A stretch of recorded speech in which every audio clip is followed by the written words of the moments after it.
You were one of the co-authors of the legislation that is now in the justices' hands at the Supreme Court. Obviously, we're hearing from the arguments on Friday that it will likely break in favor of the law. Assuming that it's upheld, what are your expectations for its enforcement under the Trump administration, which would be essentially responsible for it? I think the Trump administration will enforce the law. I talked to Michael Walz, the national security advisor, who's a friend and colleague of mine from the House, and they are as concerned as we are about the CCP, the Chinese Communist Party, being able to control TikTok. We all want to see TikTok survive and flourish, but that requires ByteDance to sell TikTok, which I hope they do as soon as today.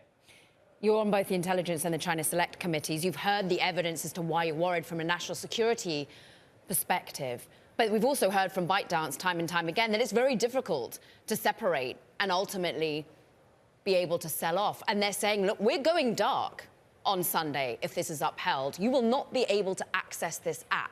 Does that worry you for the user base? I think this is called negotiating tactics. At the same time that we hear this, we hear that thanks to your reporting at Bloomberg, the CCP is now entertaining a sale of the company. Look, we in the Congress don't have to legislate around the priorities or prerogatives of the Chinese Communist Party. Their decision-making is up to them. But our law requires that ByteDance sell TikTok, and I hope that they comply with the law soon. Would you like Elon Musk to be that purchaser?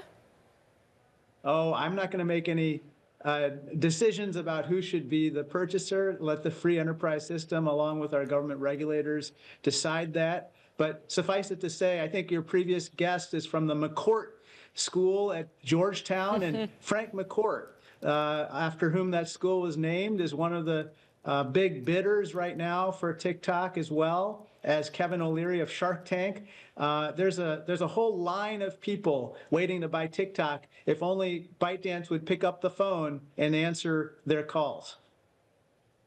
Congressman, what would a prospective buyer need to demonstrate to satisfy your concerns that there is a full and complete separation from China? Well, there's some very specific requirements within the law. But for instance, one of the issues is likely going to be that the new buyer is not going to rely on the CCP's algorithm.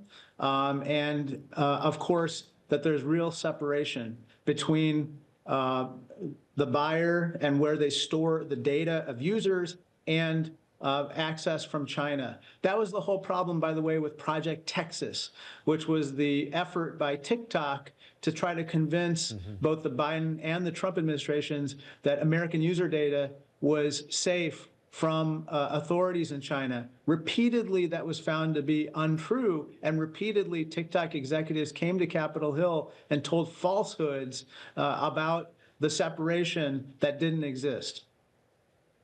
Congressman, we've seen as odds grow that TikTok will go dark indeed on Sunday, users talking about using other Chinese-based apps, for instance, like Lemonade or RedNote. Do those present any sorts of security concerns for you and your colleagues on Capitol Hill? And would this law apply? Well, after years of investigation of ByteDance, we know that ByteDance's applications are problematic. One of them is TikTok, as we've talked about, and another is Lemonade. So Lemonade would also be covered by this particular law. With regard to any other social media applications that might be controlled by a foreign adversary, a future executive branch determination would be needed to take action under the law. And so I'll leave that to the Trump administration and other future administrations to decide. This becomes ultimately, though, a potential game of whack-a-mole. And also there's the ongoing argument that, sure, you get rid of TikTok, maybe even Lemonade, but ultimately China's able to observe us through other websites, through the internet writ large. What else do you think needs to occur here?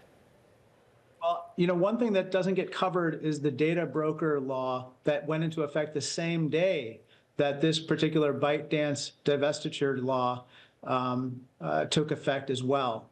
And that data broker law prevents basically data that's harvested from other websites in the United States from being sold to entities that are controlled by foreign adversaries. So implementation of that law will be crucial under the Trump administration and others to make sure that we can kind of help to wall off some of this data from the CCP and other foreign adversaries. More broadly, we've seen the market reaction from a potential movement away from TikTok.